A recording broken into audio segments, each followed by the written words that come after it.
While traffic to your app listing is always good, different sources for that traffic bring different amounts of value. Which search terms drive your highest converting users?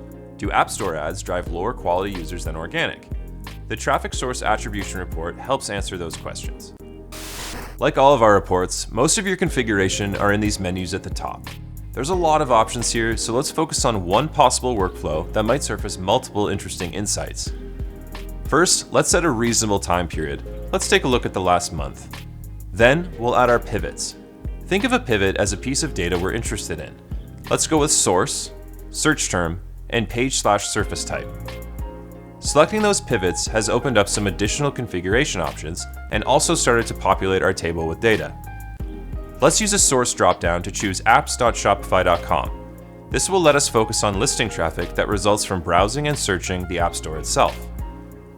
Then, let's use the page/surface type dropdown to select search ads. If we wanted to, we could filter down to a specific search term. Now we can see how many customers viewed, installed, and subscribed to every search ad we're running. If we had custom funnel events set up, we could view even further down the funnel to actual user behavior and milestones. So what does this configuration tell us? Combined with our App Store ads performance data, we can start to understand that not every ad dollar is the same. Perhaps there's a cheap keyword we're bidding on that drives a lot of installs, but none of those are converting to subscriptions. Or maybe we feel we're paying a lot for a high-intent keyword, but it's worth it because it converts like crazy. One more thing, we can click here to view our customer list filtered by this data and save that as a segment.